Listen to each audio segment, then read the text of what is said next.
Hi guys, it's Mick at P&K Thornton, Workshop Manager, and today we are going to talk about race alphas. So this is a 1964 Alfa 101 Spider. It's a 1.6 1600cc engine. It's about 140 horsepower. Quite a few differences from the standard car. As you go through the car, if you can imagine, as a race car, the suspension's been upgraded, it's got stiffer springs, it has racing dampers, the front anti-roll bar is considerably thicker than the original anti-roll bar. If you look, you can see the bare bones of the roll cage. Obviously this is a safety feature. So if you were to think of having an accident in a car such as this without the roll cage, this is the level where you would land if it had the standard folding roof on it. So by having the roll bar, it gives you that rollover protection. So if you do have an accident, you know you're going to be fairly safe, that this fairly sturdy structure is going to protect you. We take out all the interior, so there's no fire hazards from carpets or the sound deadening materials, and we replace the original seats with racing style bucket seats and full harness seat belt to keep you nice and in check in the car. You also have to have a fire system, so it's a fire extinguisher system that's built into the car. And if you have an accident, there would normally be a pull here. So you can see it on this one, on the other side, that's for the battery.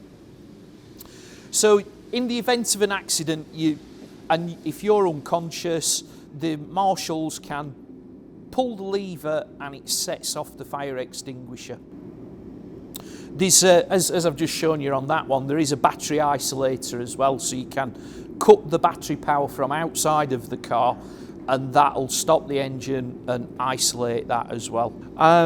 Going further back through the car, normally on a road car, your fuel pipes and your brake pipes all live underneath the car. On this car, as a point of safety, rather than having everything under the car, they come through the car, and it uses a over braided pipe for the braking and the fuel, and that stops any abrasion or damage occurring to the pipe. So the brake pipe's running through there. Fuel pipe's not currently fitted. So as you can see, there's a few areas that still want touching in paintwork wise, just to smarten it up a bit and make it a bit more presentable for the coming year. In the back of the car, if I can show you, so what we've done is the factory fuel tank has been removed, and it has this safety cell. So this is a foam filled safety cell, and the idea of the foam filling is to stop the fuel sloshing about inside the fuel tank, and it's got a central pickup for the fuel, so that as the car's cornering, it stops the fuel moving about, and the fuel pumps can always pick up fuel. You'll notice we have two fuel pumps. That is more from my rallying background. Normally on a rally, if a fuel pump fails, you can switch to the secondary pump and keep driving.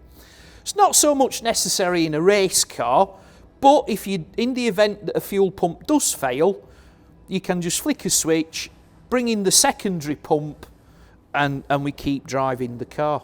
My background's rally driving, so I've been all over the world running rally cars. So this is a little bit different. So it's a new experience for me.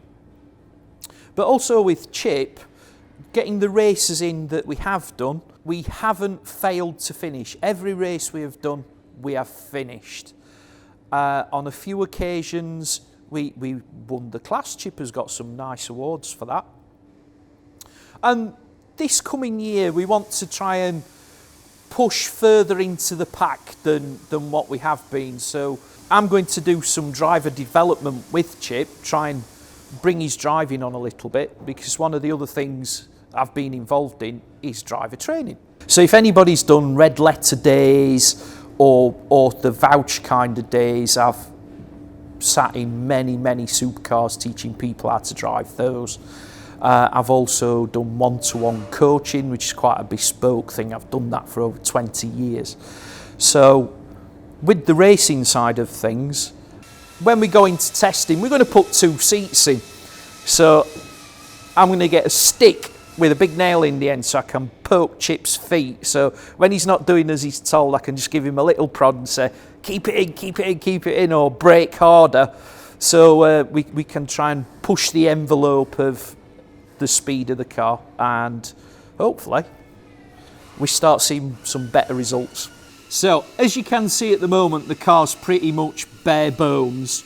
Over the next few weeks, as well as all our customer work, I've got to try and fit in rebuilding this. So we're at the point where everything's ready to go back onto the car, so it's just a case of reassembling, checking, and just making sure that the car's ready to go.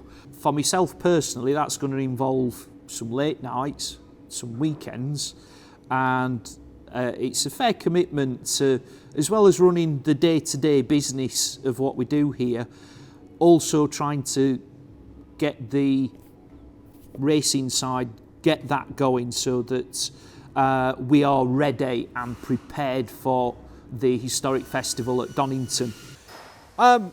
Just a quick chat about the SZ. So this is a 1960 Sprint Zagato. Basically, the underpinnings of this car is the same as this car. But the thing with this one is it's been rebodied by Zagato as a brand new car. So the body as the 101 Spider would have been removed, and then a framework and a handcrafted aluminium body is then made and built over the top of that. There is a number of differences in the way that this car is to that one, but the basis is very much the same. So it's got the same suspension arrangement, the engine, the gearbox, the rear axle are all the same parts.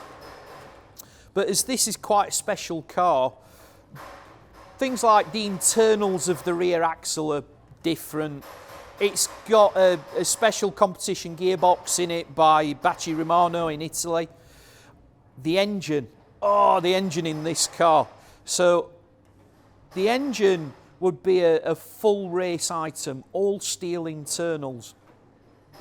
It has absolute no drivability below 4,000 RPM. As soon as you get to 4,000 RPM, the thing just explodes. It's just a wall of power as it accelerates. But below 4, it's horrible. It's absolutely, there's nothing there. It is a full racing engine. And once you set off, which is quite difficult in the first place because it is just a 1.6 engine, there's very little torque lower down.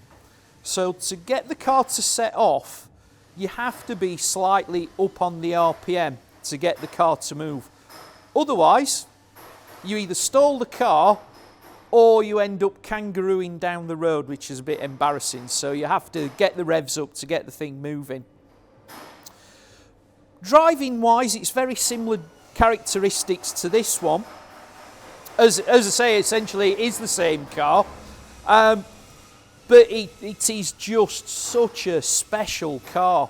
It's a real joy to get to work on something such as this because it is so rare, and it is a real pleasure to work on it. In the upcoming weeks, when the car's reassembled, we'll do a more in-depth episode. We'll do a walk around and a road test so you can see exactly what I'm talking about. Right guys, if you like what you've seen today, don't forget, like, share, subscribe, and come back for the road test. As you can hear, we've got lots going off around us, so unfortunately, I'm going back to work.